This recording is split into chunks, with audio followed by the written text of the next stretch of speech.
Hello and good day, and welcome to this video. So today we are going to discuss about writing explicit form of a sequence.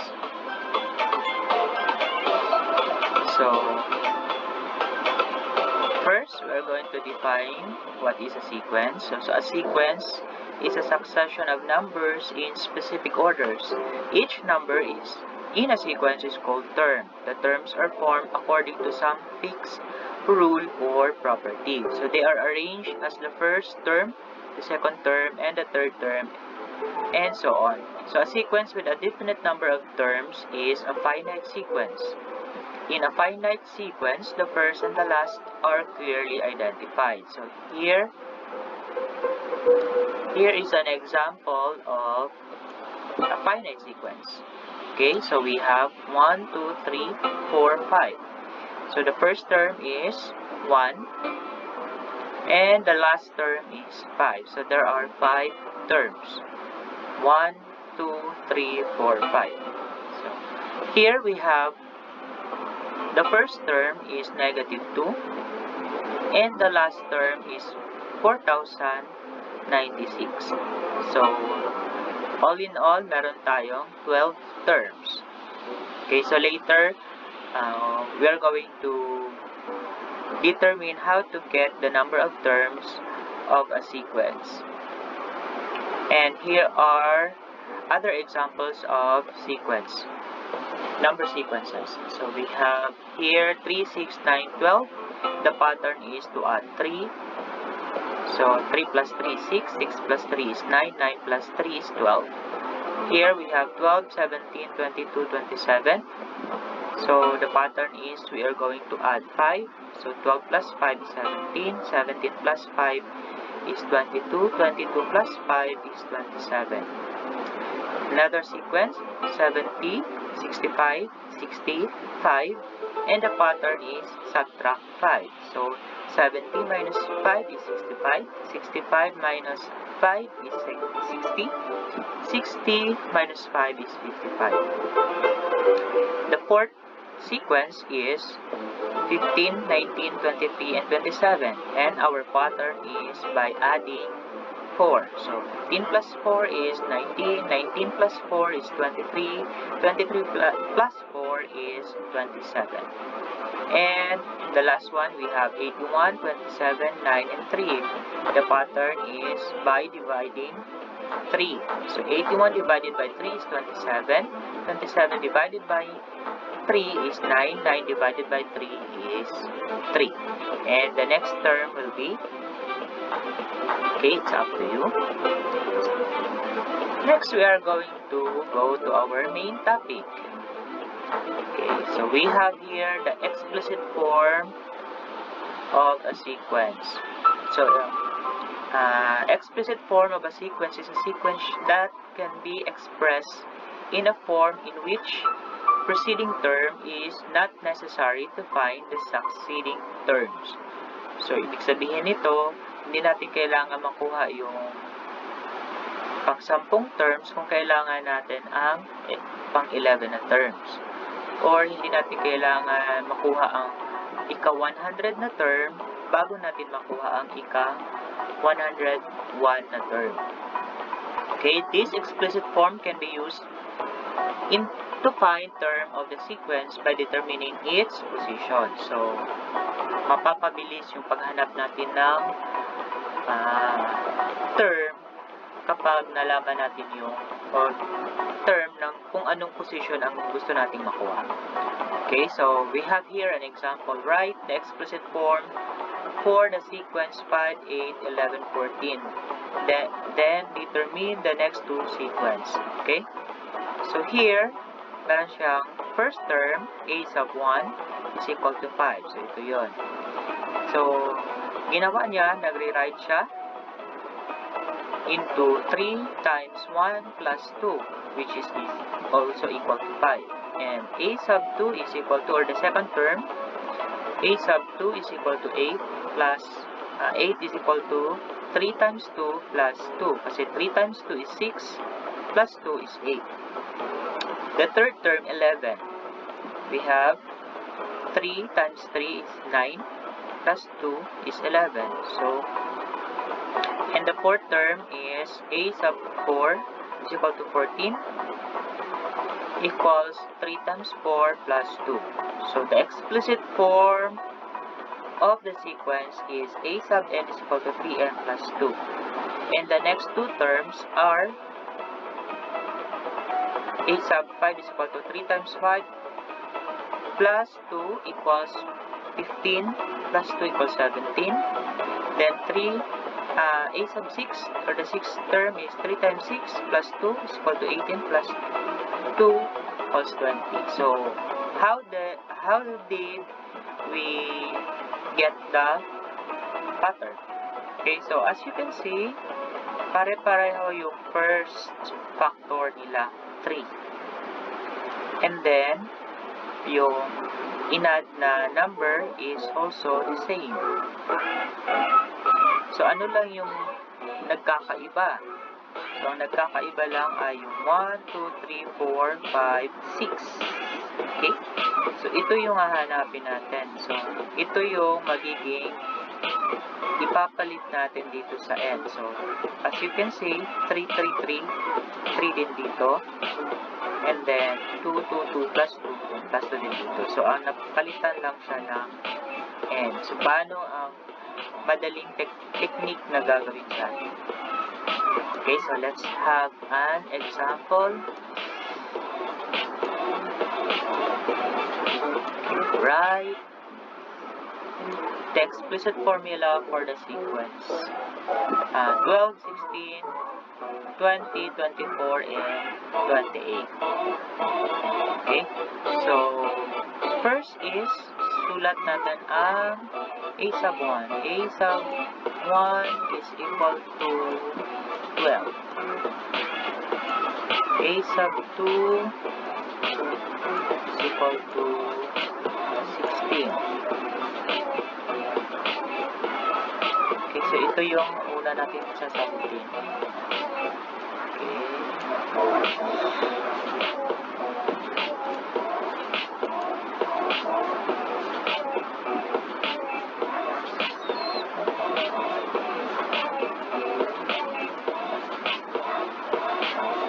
So, A sub 3. So, sorry na lang sa handwriting ko. 20. A sub 4.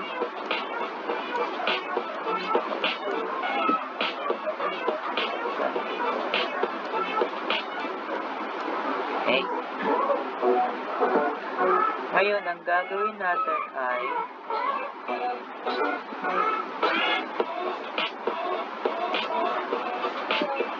hahanapin natin ngayon yung common dito. So, paano ba natin na-arrive ang 16 coming from 2 at 12? Paano natin na-arrive ang 20 coming from 16?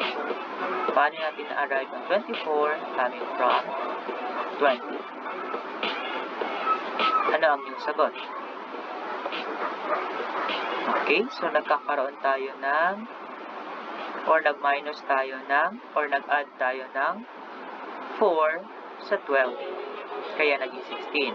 Yung 16, nag-add naman tayo ng 4 kaya naging 20. And then, nag-add naman tayo ng 4 kaya naging 24. So, yung 4 dito, meron tayong dinagdag na 4. Ito yung una natin na gagawin. 4. Then, times 1. Okay.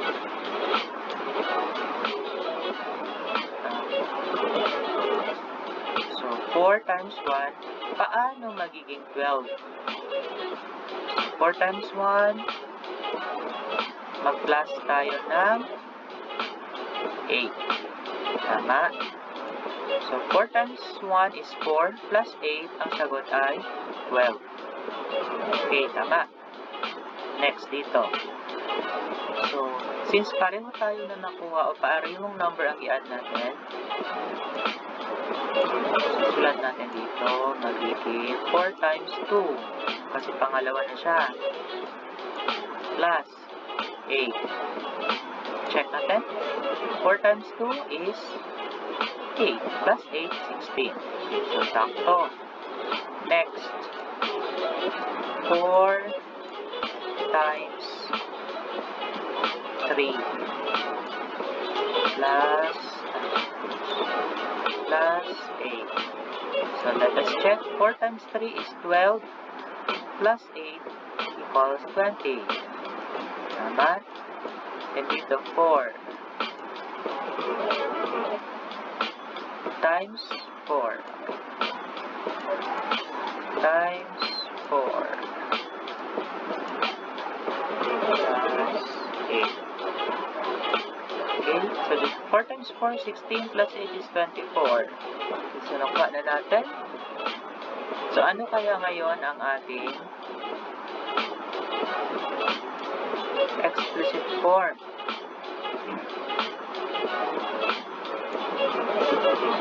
So, as you can see, hahanapin natin yung A sub n. Ano yung A sub n natin? So, meaning ito, papalitan lang natin ng n. So, ito yung gagayahin natin. So, we have 4 n plus 8. So, this is now our explicit form of the sequence in sequence number 1.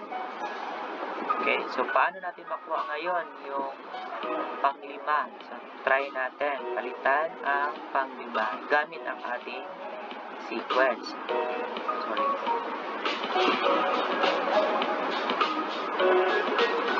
So, if our n is equal to 5, so we have A sub n, A sub 5 is equal to 4 times 5 plus 8. And this is equal to 20 plus 8. And 20 plus 8 is equal to 28. Okay, checking our fifth term.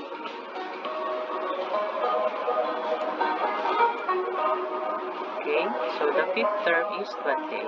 So, sakto ang ating solution. So, ganyan ang pagsulat ng explicit form. So, this is one of the techniques kapag ang makukuha natin na pattern ay nag-a-add tayo or nag-subtract. So, yung nakukuha natin na common sa in-add natin will be our first factor times itong pang-ilan na term.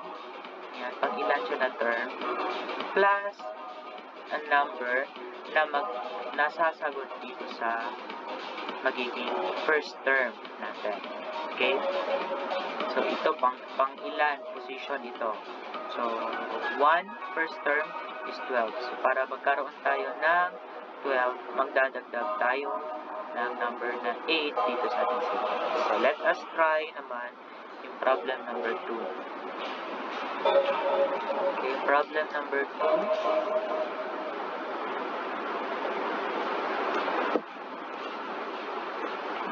Okay, so isulat lang muna natin. Dahil masyadong malaki ang ating. Okay, so A sub 1 is, ayan, A sub 1 is 12, A sub 2 is 112, A sub 3 is 212, A sub 4 is 312. Okay, so let us check dito sa ating problem. Paano naging 112? Paano naging 212? Paano naging 312? So, ano ang dinagdag natin? Meron tayong dinagdag na 100. Tama. So, sulat natin dito. 100.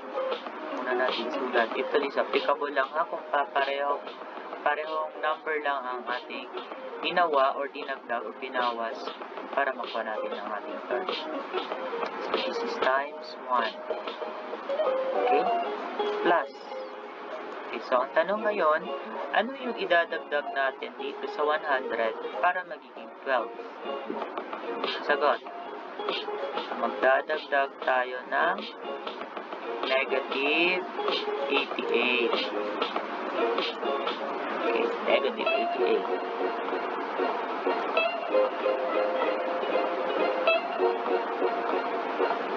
Okay, so pwede na natin isulat na minus 88. Pwede na natin siya isulat na minus 88. Tagalin natin. So, mga minus 88 na lang tayo. Ayan. So, next. Gahin 100 times 2 minus 88. Check natin. 100 times is 200 minus 88 is 112. Okay, next 100 times 3 minus 88. Okay, next 100 times 4 minus 88. So what will be our explicit form now? So the explicit form will be a sub n is equal to, so pare-pareho yung 100. So kopyahin lang yung 100 kasi yun ang pare-pareho. Ano lang yung nagbabago? Ito 1, 2, 3, 4. So this becomes n minus, yan, pare-pareho lang naman, 88. Okay, so this is our explicit form now. Okay, now let's go back to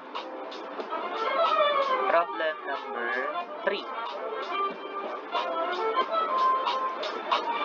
Okay, so yan, medyo mahirap kasi fraction.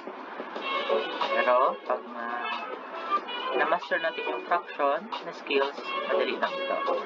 Okay, so dito ito-try natin gayahin yung technique. Okay, so let's continue with problem number 3. Okay. So we have here negative 1/4, negative 1/6, negative 1/9, negative 2 over 27, and negative 4 over 81st. Okay, so let us try kung pupwede yung technique natin kanina. So ang gagawin natin is to check whether we have the same constant number to be added in the first term to get the second term. So, paano natin makuha yon? So, try natin i-subtract itong second term sa first term. So, we have negative 1/6 minus negative 1/4. Okay, so anong sagot? So we have negative 1/6 plus 1/4. And then get the LCD, which is 12. So 12 divided by 6 is 2 times negative 1 is negative 2. 12 divided by 4 is 3 times 1 is positive 3. So we have here a 1 over 12. Now we have also negative 1 over 9 minus negative 1 over 6. Okay, so we have 1, negative 1 over 9 plus 1 over 6. And the LCD is 18. So 18 divided by 9 is 2 times negative 1 is negative 2. And 18 divided by 6 is 3 times 1. So that is positive 3. So our answer is 1 over 18. Okay, in this case, hindi pareho ang ating number na i-add sa bawat term para makuha yung next term. So, anong gagawin natin? Let's try about dividing the second term by the first term. Okay.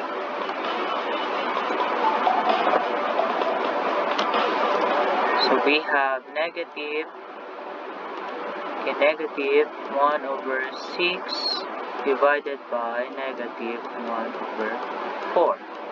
So, the answer is negative divided by negative is positive. So, diretso na tayo. 1 divided by 6 times the reciprocal of 4. Negative 1/4 is 4.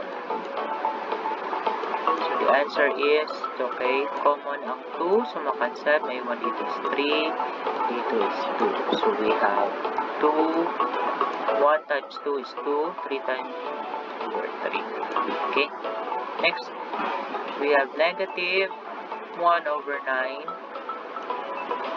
divided by negative 1 over 6. Okay, the third term divided by the second term.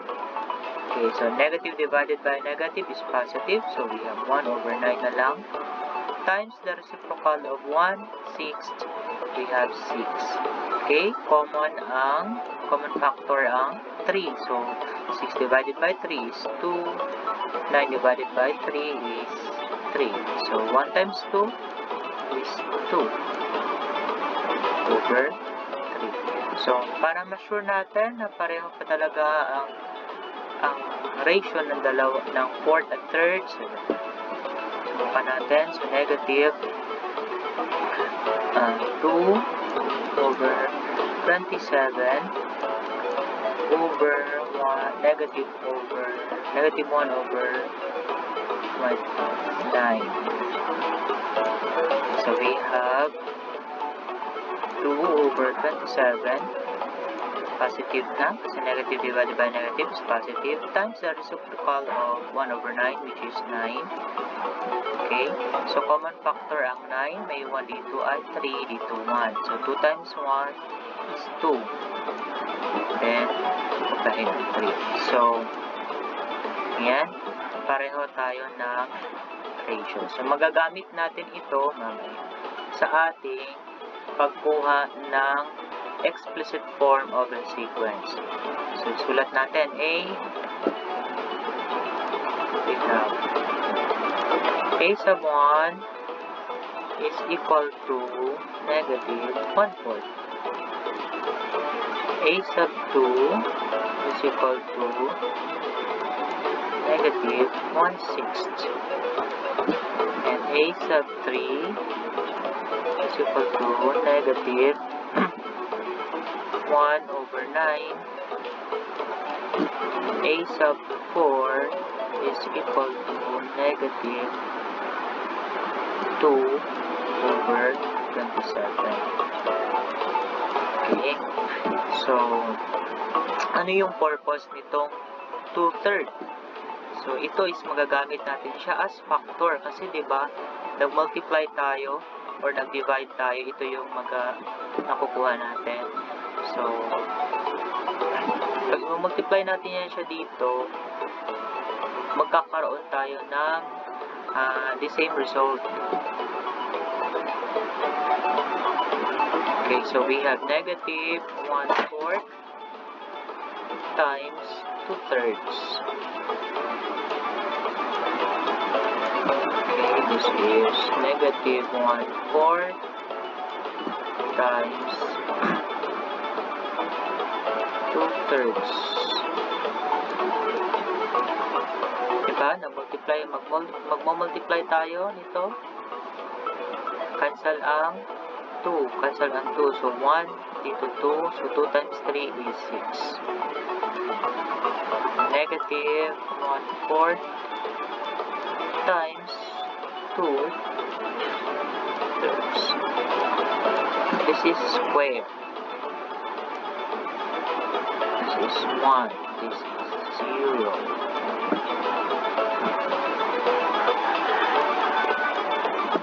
And negative 1/4 times 2/3.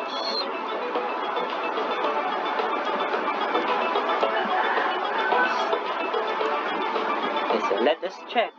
2/3 square is 2 times 2, 4. 3 times 3 is 9. So, dito, makakancel ang 4. So, 1 times 4 is 1. Then, dito, 9 times 1 is, 9 times 1 is 9. Okay? So, dito naman, 2 times 2 times 2 is 8. Divided by 4. Kaya, magiging 2. Then, 3 times 3 times 3 is 27. Okay, so the question is, ano yung relationship ng ito? Kasi at saka ito. Paano naging 0 from 1? Ito, saka ito. Ito, at saka ito. Ano yung napapansin ninyo?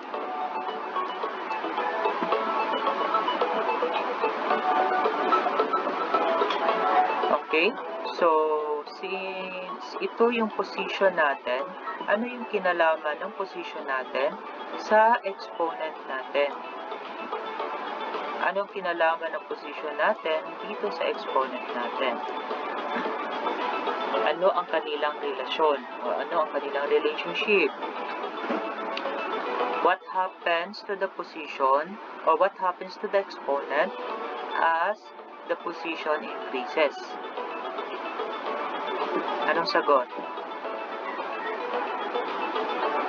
Okay? So, anong nangyayari, diba? Nagma-minus tayo ng 1 sa position.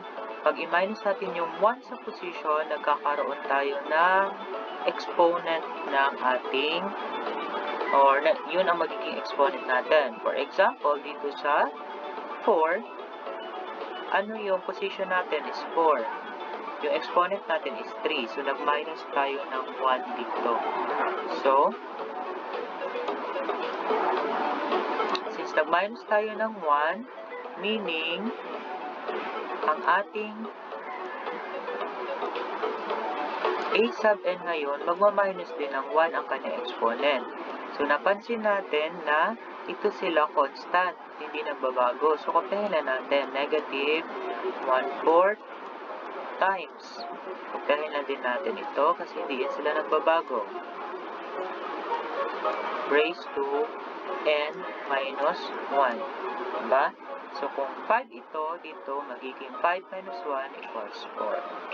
Okay, so let us check kung tama ba. So, halimbawa, a sub 5. So, we have negative 1/4 times 2/3 raised to 5 minus 1. Okay. Okay. This is equal to negative 1/4.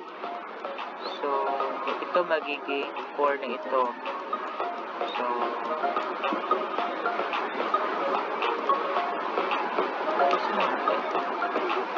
okay, so magiging 4 na yan. This is equal to 4.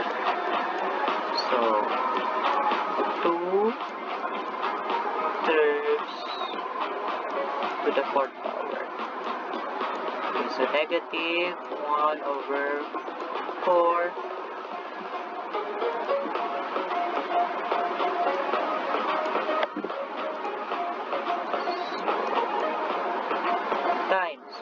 times 2 times 2 times 2. Apat na beses mo i-multiply yung 2.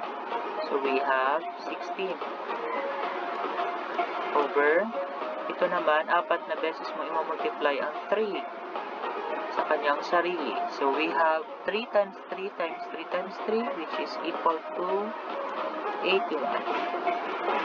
So, makancel itong common na 4.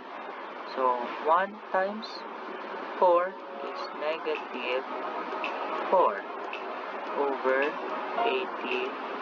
So, check natin kung yun ba ang fifth term sa ating problem. Ayan.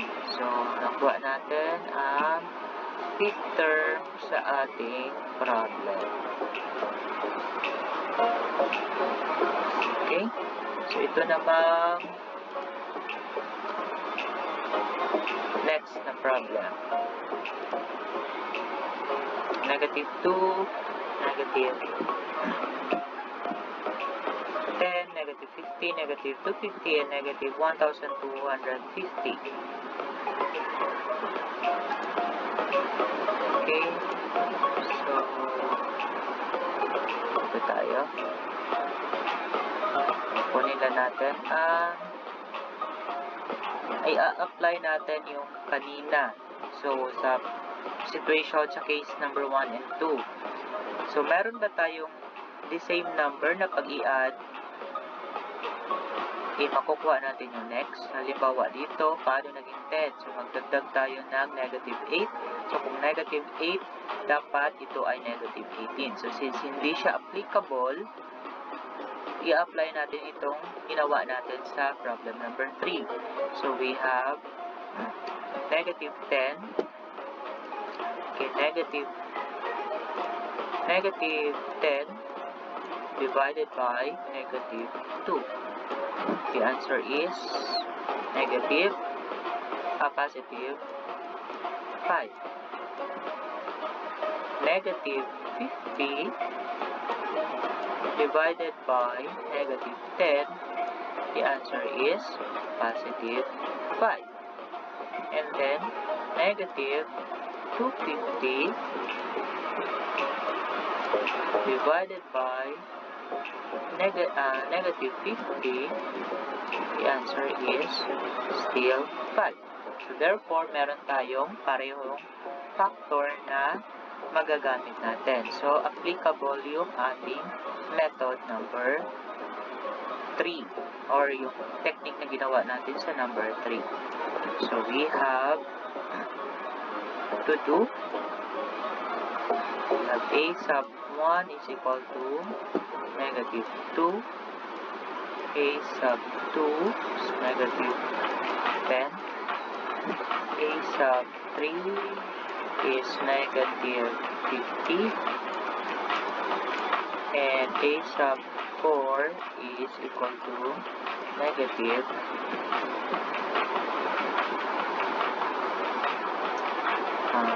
250. Okay, so this is equal to, so ano yung nauna? Negative 2. Ito yung first term natin times the common na ratio niya 5. So always, yung mauna natin na exponent is 0. Then negative 2 times 5. Exponent is 1. And we have negative 2 times 5 squared. If we are going to check 5 squared is 25 times negative 2 is negative 50. Okay, so negative 2 times 5 cubed. Okay, so we have 5 times 5 is 25 times 5, 125 times 2 is 250. So negative 2, so our explicit form is negative 2 times 5 raised to n minus 1. So this is our explicit form for problem number 4. Okay, so that's all, and see you sa next na video.